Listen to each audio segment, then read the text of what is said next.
जय श्री कृष्णा। राधे राधे। आज आप लोग सुनेंगे गुरुवार व्रत की कथा। एक बार प्रेम से बोलिए, भगवान विष्णु की जय हो। भारतवर्ष में एक प्रतापी और दानी राजा राज्य करता था। वह नित्य गरीबों और ब्राह्मणों की सहायता करता था। यह बात उनकी रानी को अच्छी नहीं लगती थी। वह ना ही गरीबों को दान देती थी, ना ही भगवान का पूजन करती थी, और राजा को भी दान देने से मना किया करती थी।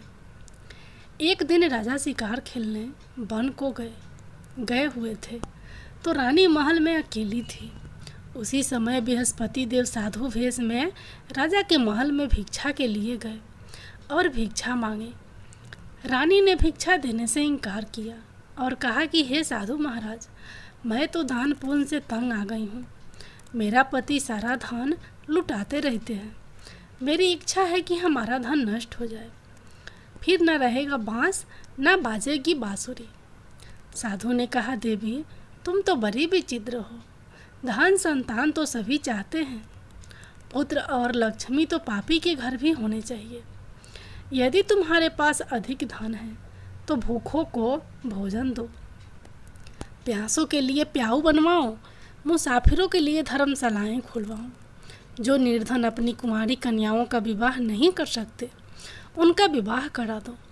ऐसे और कई काम हैं जिनके करने से तुम्हारा यश लोक परलोक में फैलेगा।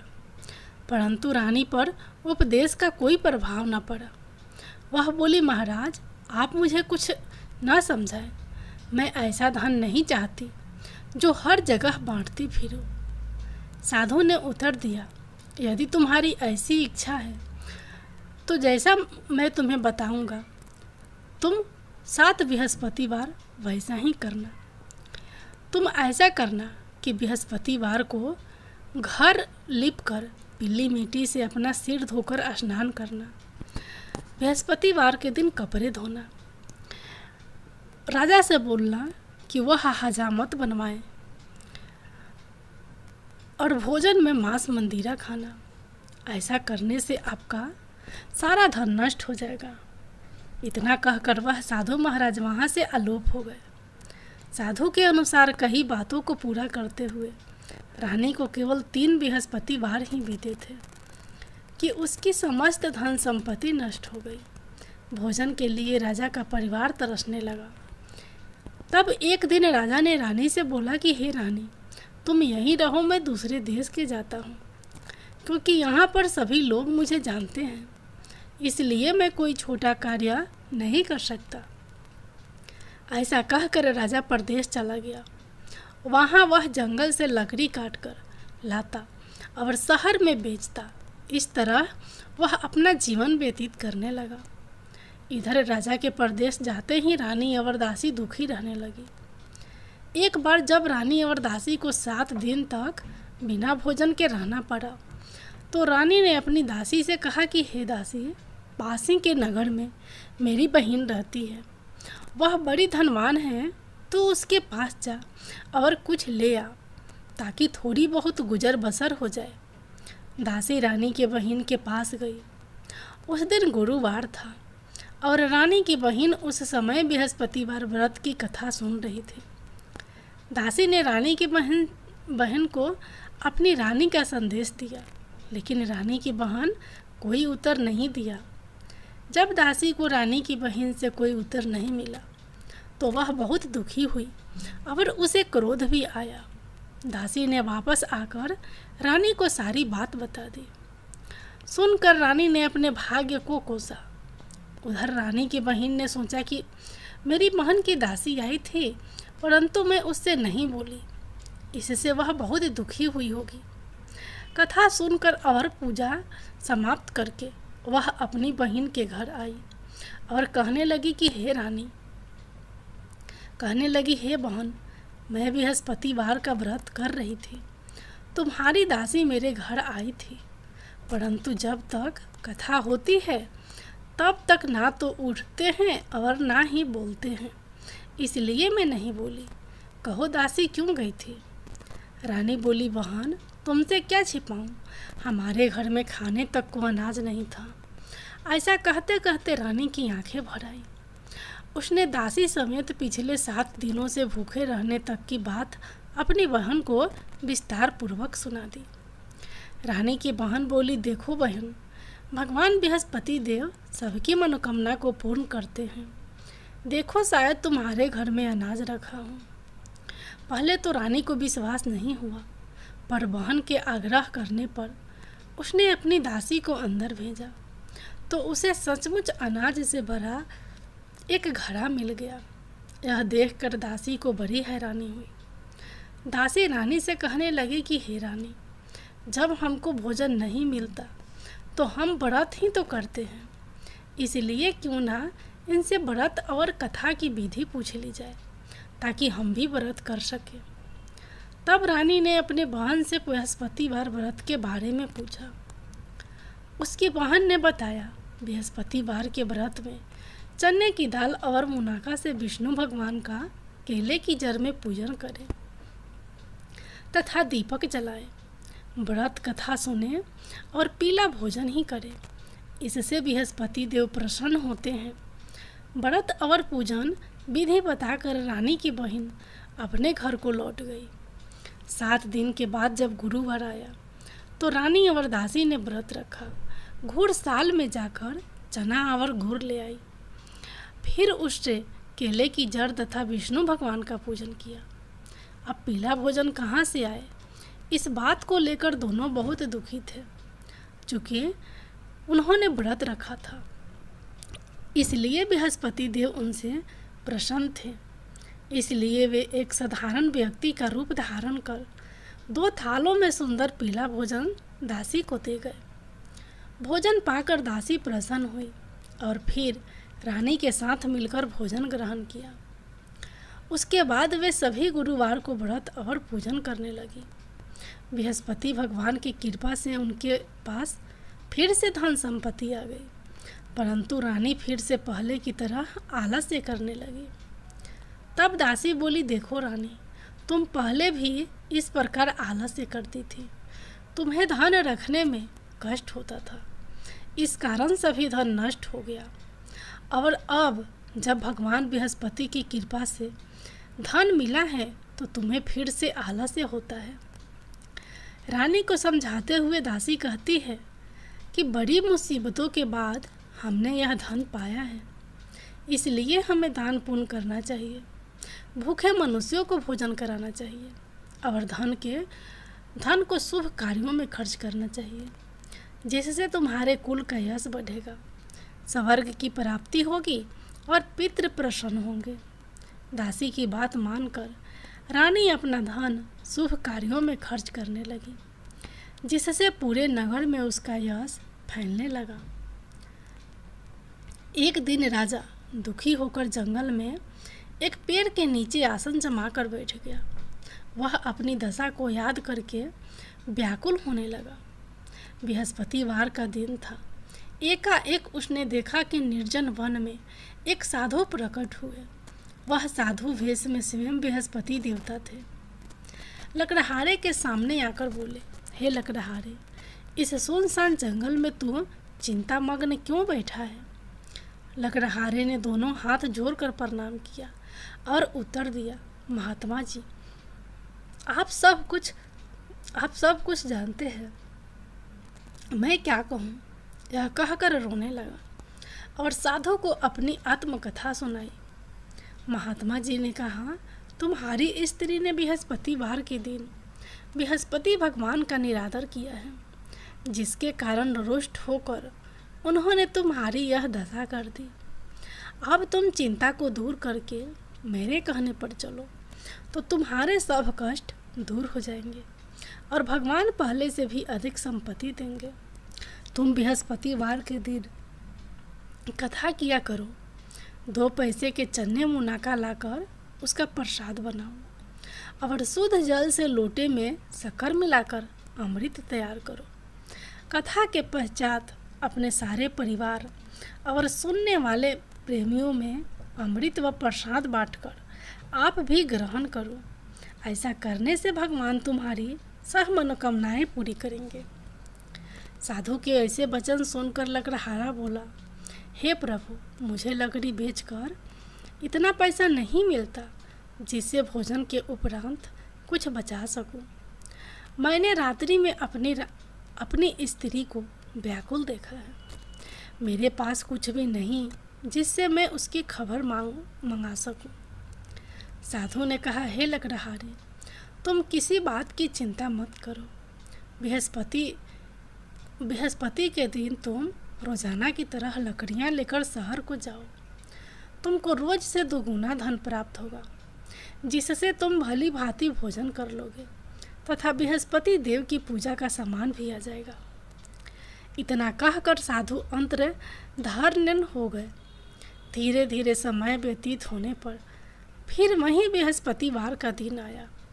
लकड़हारा जंगल से लकड़ी काटकर किसी शहर में बेचने गया। उसे उस दिन और दिन से अधिक पैसा मिला। राजा ने चना गुड़ आदि लाकर गुरुवार का व्रत किया। उस दिन से उसके सभी कलेश दूर हुए। परंतु जब दोबारा गुरुवार का दिन आया तो बृहस्पतिवार का व्रत करना भूल गया। इस कारण बृहस्पति भगवान नाराज हो गए।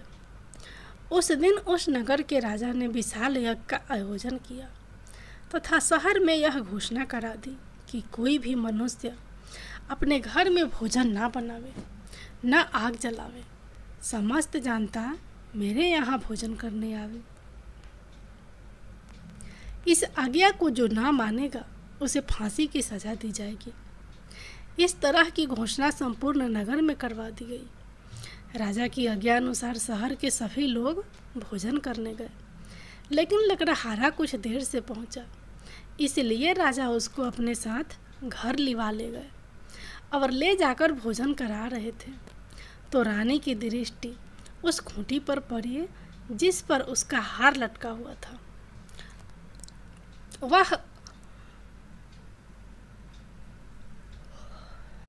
वहां पर दिखाई नहीं दिया। रानी ने निश्चय किया कि मेरा हार इस मनुष्य ने चुरा लिया है। उसी समय सिपाहियों को बुलाकर उसको कारागार में डलवा दिया। जब लकड़हारा कारागार में पड़ गया और बहुत दुखी होकर विचार करने लगा कि न जाने कौन से पूर्व जन्म के कर्म से मुझे यह दुख प्राप्त हुआ है, और उसी साधु को याद करने लगा जो कि जंगल में मिला था।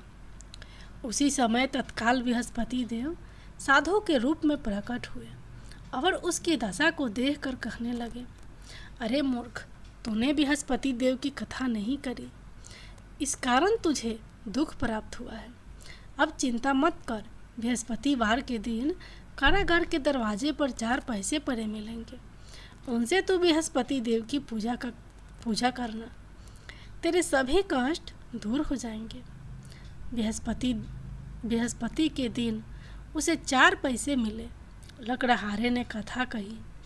उसी रात्रि को बृहस्पति देव ने उस नगर के राजा को सपने में कहा, हे राजा, तुमने जिस आदमी को कारागार में बंद कर दिया है वह निर्दोष है, वह राजा है, उसे छोड़ देना।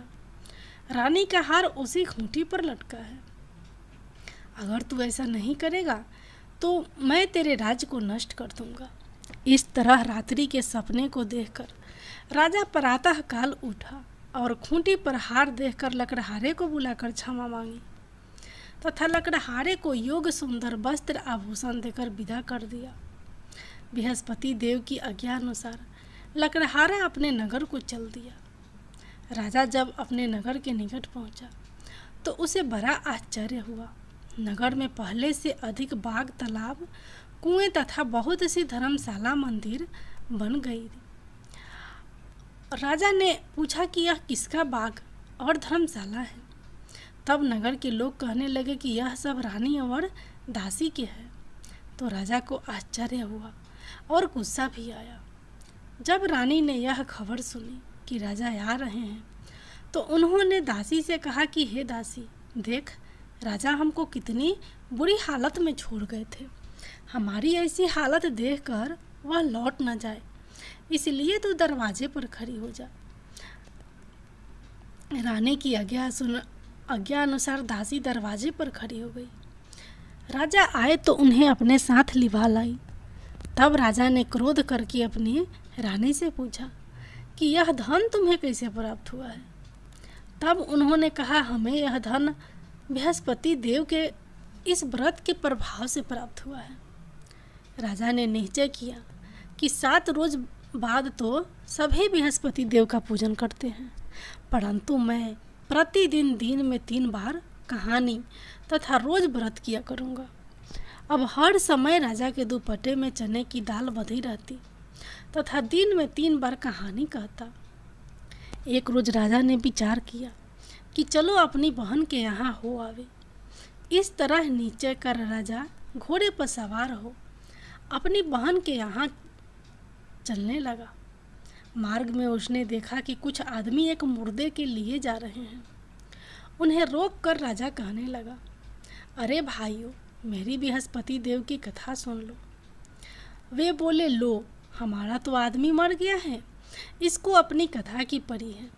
परंतु कुछ आदमी बोले, अच्छा कहो, हम तुम्हारी कथा भी सुनेंगे। राजा ने दाल निकाली और जब कथा आधी हुई थी कि मुर्दा हिलने लग गया, और जब कथा समाप्त हो गई तो राम राम करके मनुष्य उठकर खड़ा हो गया।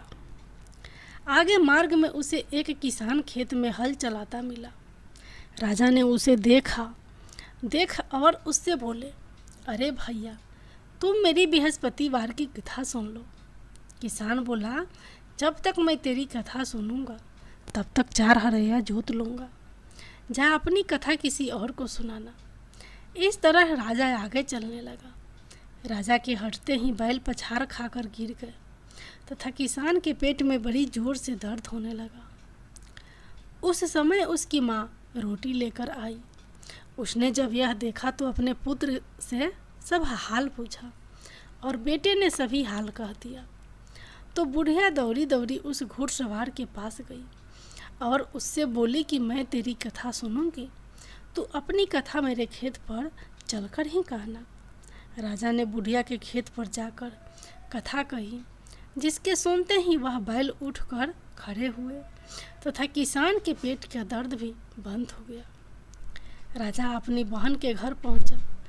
बहन ने भाई की खूब मेहमानी की। दूसरे रोज प्रातःकाल राजा जगा तो वह देखने लगा कि सब लोग भोजन कर रहे हैं।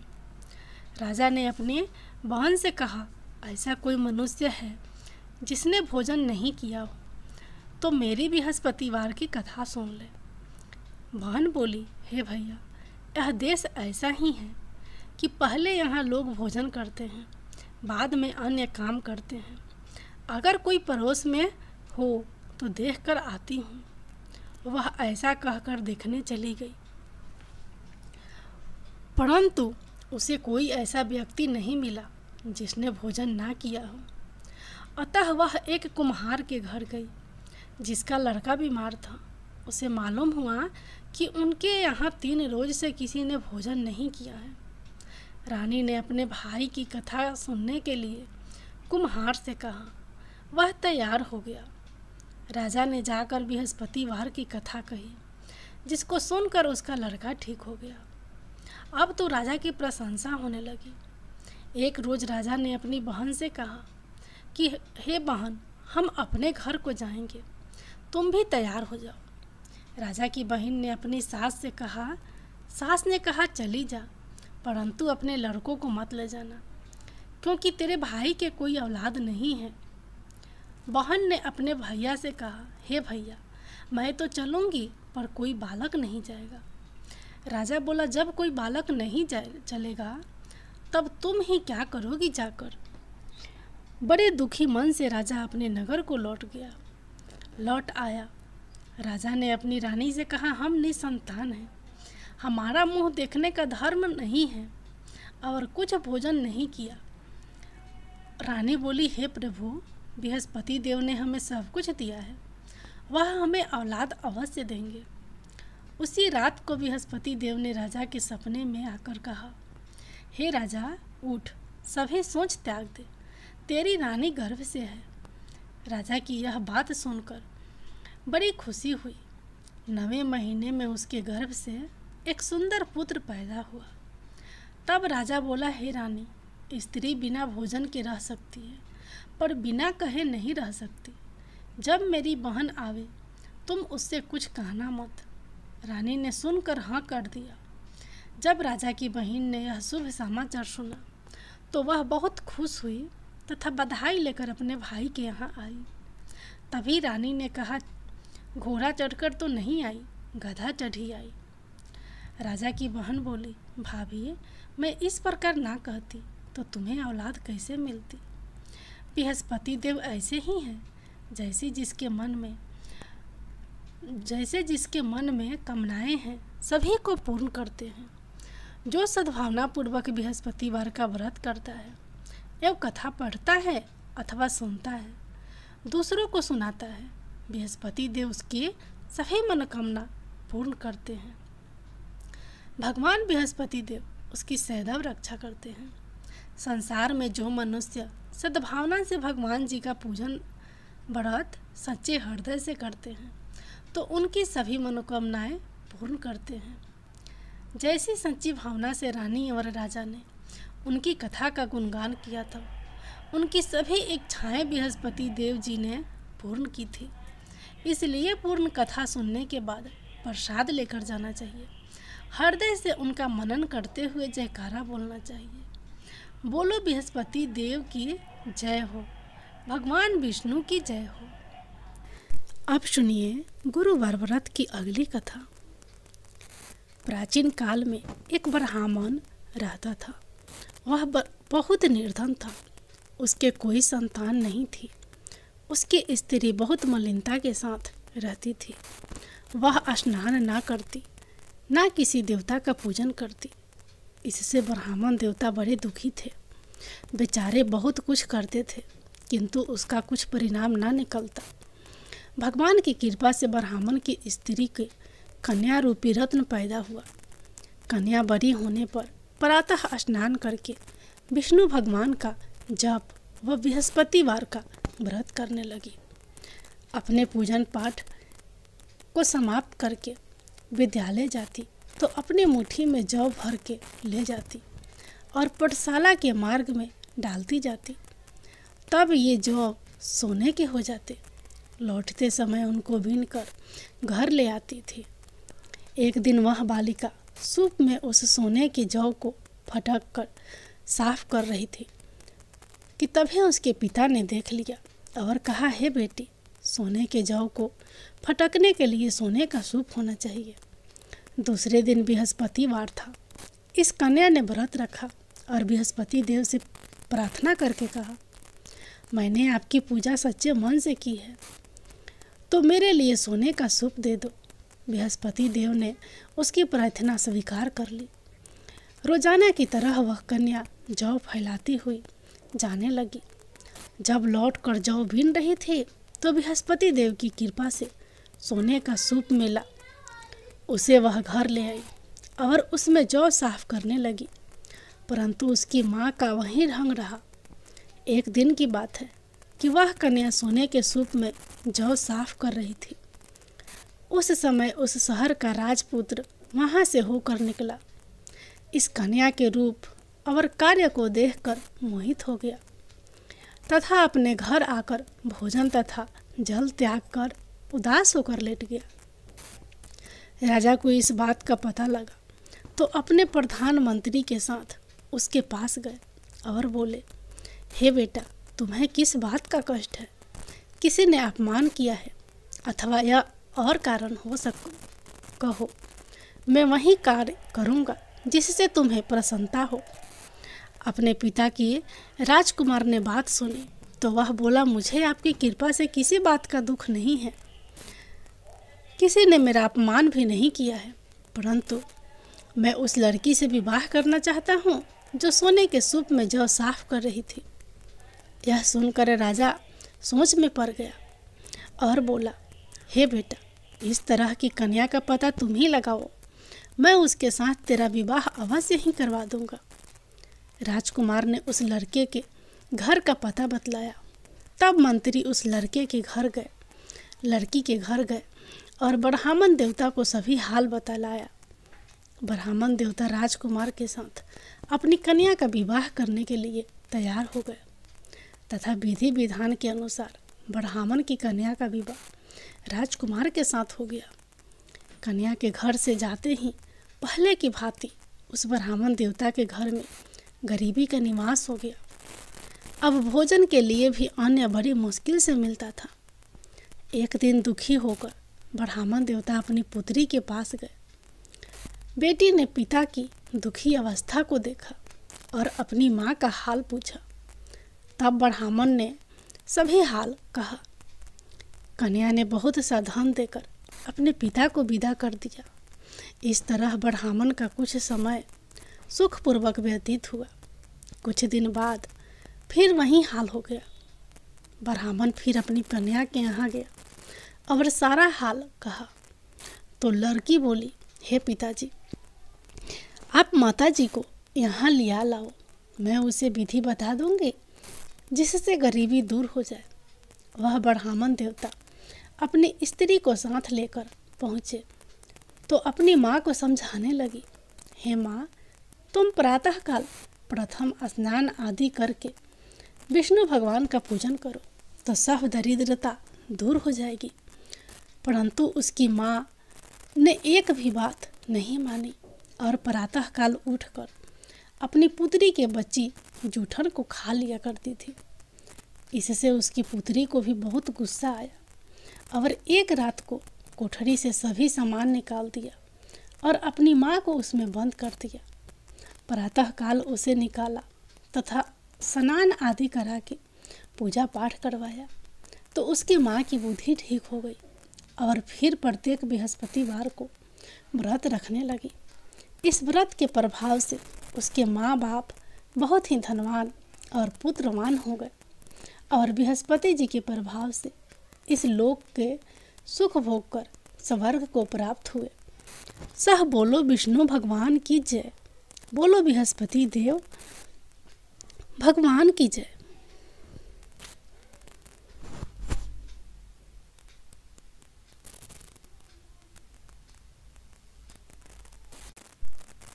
अब सुनिए बृहस्पति देव की आरती।